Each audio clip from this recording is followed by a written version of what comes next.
Dear participants of the Books and Tea Reading Club, I'm going to talk about Herman Melville and his contest for the next session on 10th of March, about his novel Bartleby and the Scrivener. Let me just say a couple of words about Melville himself. He was born in 1819 in New York City. He grew up in a relatively privileged situation until the age of 11 when his father went bankrupt, went crazy and died. He then moved to Albany with his mother's family. He was the second son.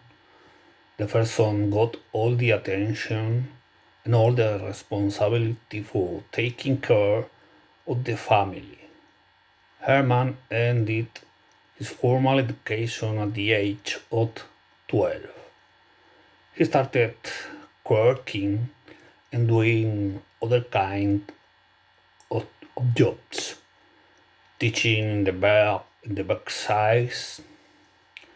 There was a horrific financial panic in 1837 when he was 18 years old, and he started looking for work and couldn't find anything, and took a merchant marine voyage to England and back, and finally, in a sense, get up and join a ship on a whaler bound for the Pacific in 1841.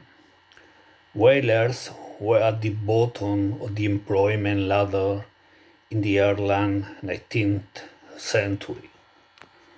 He jumped ship from the whaler with another sailor on the Marquesas Islands 6 months after he set sail.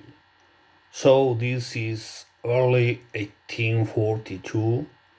4 weeks later, he was rescued from the other side of the island where he'd apparently been held captive by a tribe on the island, by an Australian whaler, and on that whaler he joined in a mutiny. And when they got to Tahiti, he was jailed. Set in Tahiti in 1842, they didn't secure the jails very carefully. It was just a beach where you are expected to stay there, and so he didn't stay. He went to another island, farmed potatoes for a little while, and then he got another whaler, went to Hawaii. And in Hawaii, this is my favorite part, he set up pins in a bowling alley, an outdoors bowling alley, and clerk in a store. And finally, he was like, I got to get home, and so he joined the Navy. There was a naval vessel coming through and spent a year going around Cape Horn, and in 1844 came back to Boston and still basically had no prospects or anything like that. Went home, started telling stories about his trip, and his mother and sister said, you should write that down. So he wrote down the first part of it, and that became his first book, Type P, which was published in 1846, which did very well. And he wrote a sequel, Moo, that was about the Tahitian part of the story. Then wrote a work of fiction, Marty, that was just out of control and imaginative, and really thought sort of unreadable, even for people like us. I mean, really interesting, but at the end of the day, unreadable. Went back to narratives of fact, as he called them, wrote Red Barn, which is about his merchant voyage to Liverpool, and then White Jacket, which is about his stint in the Navy.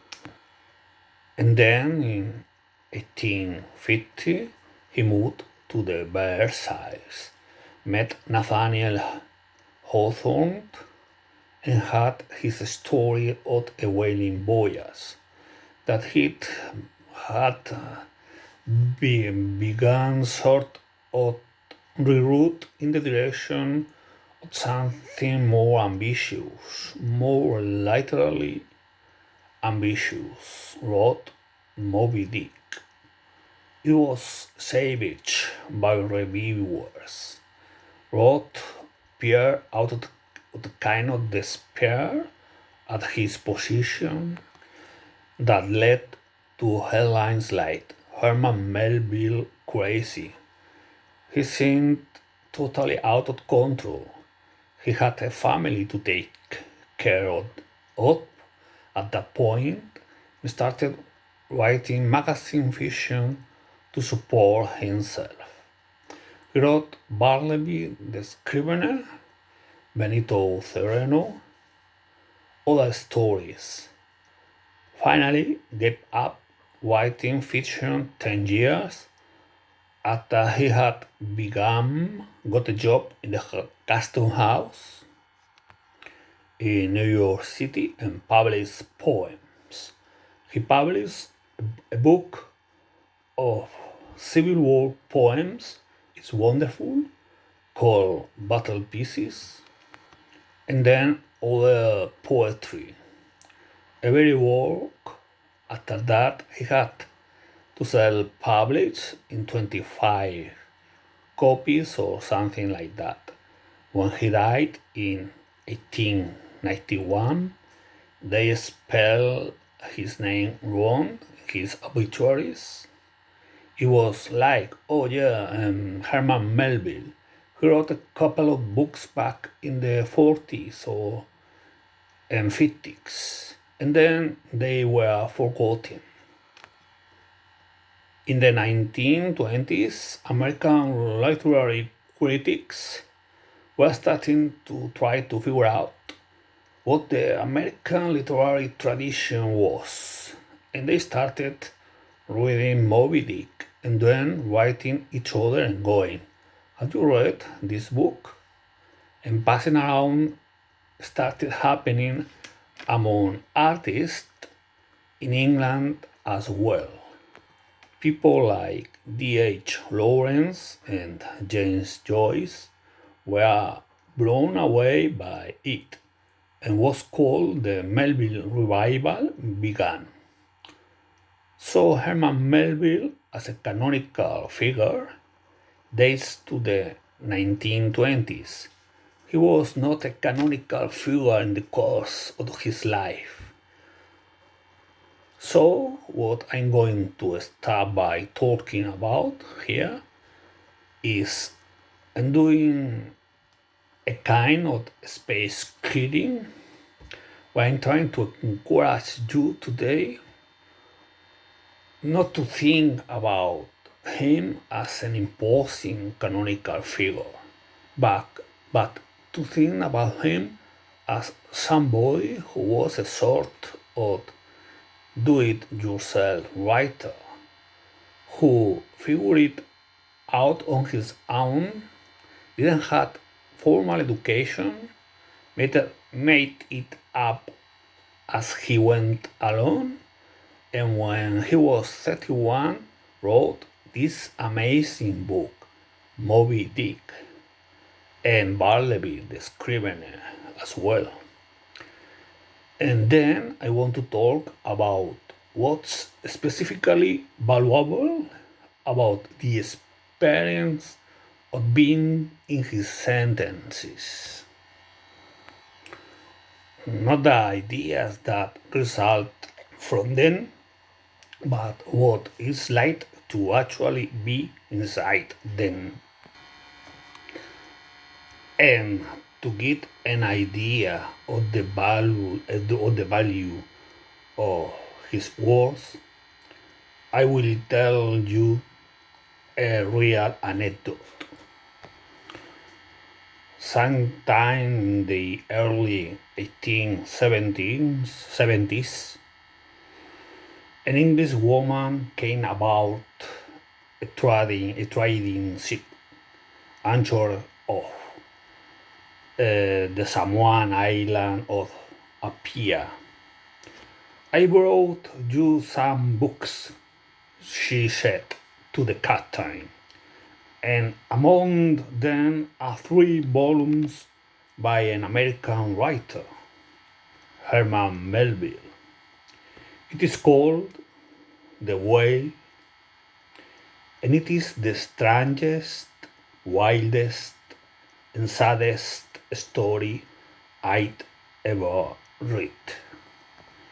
According to Louis Beck, a sailor on the ship, the captain read it to the ship's company from beginning to end, and although he would stop now and again and enter into metaphysical matters, we forgave him, for he knew that he too, like us, was fascinated with Matt Captain Ahab, and Braid, mate Starbuck, and the rest of the ill-fated crew of the Pequot.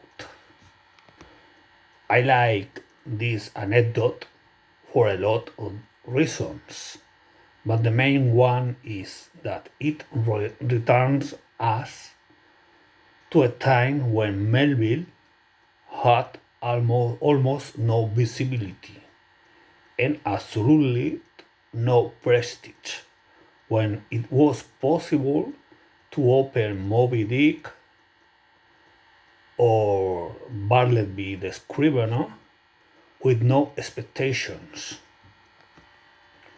or even better, to open it knowing only that the person who read it before you had thought it was the strangest, wildest, and saddest story she had ever read. So, dear participants, I don't want any deference. I want that you experience this book on the fly, moment to moment. And thing, the most important thing, please enjoy the book. Thank you very much.